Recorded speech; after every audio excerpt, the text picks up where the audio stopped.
what is the truth? You might have heard some health experts on social media claiming that fruit smoothies are one of the worst things to put into the body. Here's the problem with smoothies. No smoothies. But to blend the banana, you're going to skyrocket your sugar. Yeah, smoothies, juices, potentially one of the worst things that you can do. Number 4 worst thing to pick up are fruit smoothies.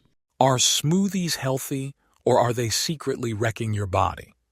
Can a glass of this, delicious or sometimes not so delicious green stuff, spike your blood sugar, putting you in danger of developing diabetes, high blood pressure, and even heart disease?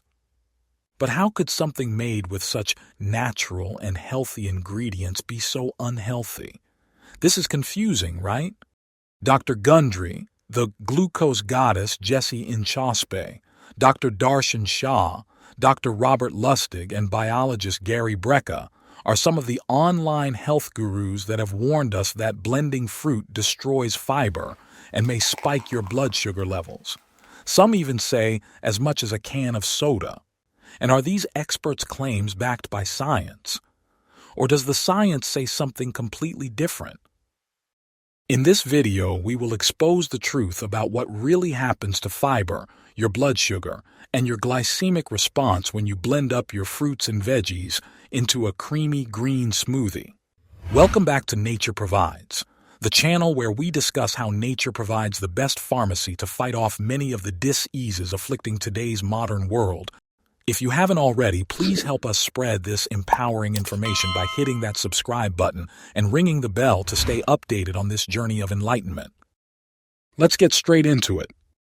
Many of these online health experts are seemingly genuine about wanting to help people live healthy, long lives. And for this, we applaud them for addressing the shortcomings of conventional modern medicine, the food industry, and even the wellness industry. Many of their views on health are considered controversial, and their collective criticism of fruit or green smoothies are no different. If you are not familiar with their views on smoothies, here are examples of what they have to say about how the consumption of fruit smoothies are bad for you. One, when you're doing juices and smoothies, you're eliminating the fiber for the most part. And so fiber is what slows absorption of fructose, which is a form of sugar that's in fruit that's potentially even more dangerous than regular sugar. Okay? Really? Yep. And so you're separating it from the fiber. So when you're juicing fruit or you're putting it into smoothies, you are removing the fiber from the fruit, which causes increased absorption of the fructose and the glucose from those fruits. And that's what eventually leads to diabetes. Now, it's one thing to eat a whole fruit, but when you throw a piece of fruit or lots of fruit in a fruit smoothie and then whip it up, those sugar molecules, which were bound to fiber, are now freed up. So you get a main line of fructose. I don't blend fruits because you'll quadruple the glycemic profile. I mean, the difference between a banana that you eat and a banana you put in the blender is night and day. What? 4 times the rate of blood sugar increase. By putting a banana in a blender? Putting any fruit in a blender. Why? Because you first of all, you disperse the fiber that's in the fruit. So if you take a banana and you puree it, and then you mix it with milk or nut milk or something like that, you're basically quadrupling its impact on blood sugar, the glycemic index, which is the rate at which blood sugar rises. And the truth is, blood sugar is the root of all evil. Now, the problem arises when you denature that piece of fruit. Bingo. Right? You smoothie it, you pulverize the fiber particles, you juice it, you remove the fiber entirely, you dry it, you remove the water, etc., etc. Then you're just concentrating the sugar molecules. And it doesn't matter if those sugar molecules came from an orange and are in orange juice, or if they came from a beetroot and are in a can of Coca-Cola. To your body, it's the same molecules. When you put the fruit into a blender, a Vitamix, a NutriBullet, a Breville, or any of the other machines that are now on the market, what's happening is you are shearing the insoluble fiber, the long stringy stuff, to smithereens, so you can't formulate that gel on the inside of your intestine.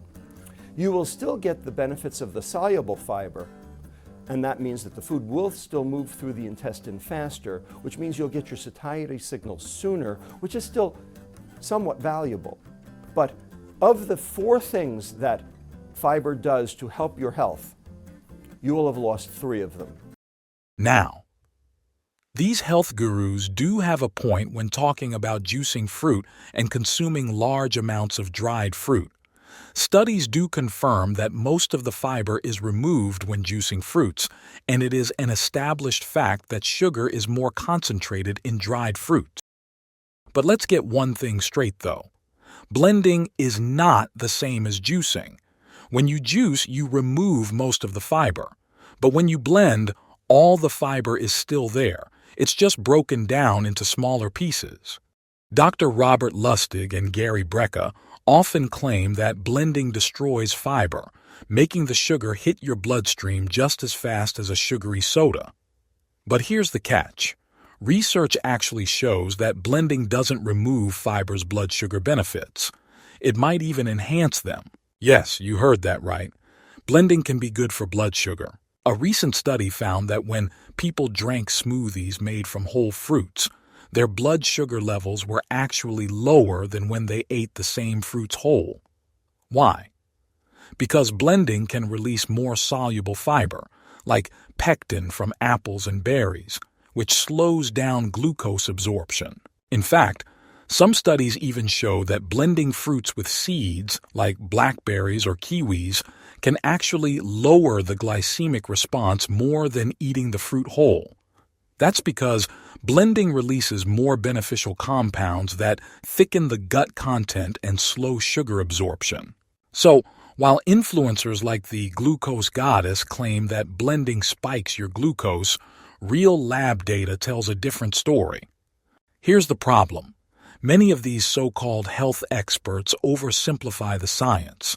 Dr. Gundry and Gary Brecka say blending fruit is just liquid sugar, but that ignores the fact that fiber still works even when blended.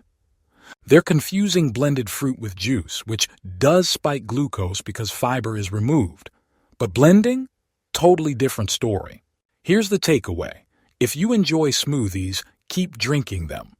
As long as you're blending whole fruits, not juicing, you're still getting all the fiber and blood sugar benefits. Want to lower the glycemic impact even more? Add protein, healthy fats, or fiber-rich ingredients like chia seeds or nuts. Bottom line, blending does not make fruit unhealthy.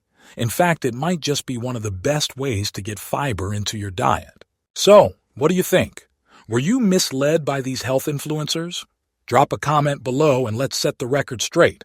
If you found this video helpful, smash that like button, subscribe for more science-backed health content, and I'll see you in the next one.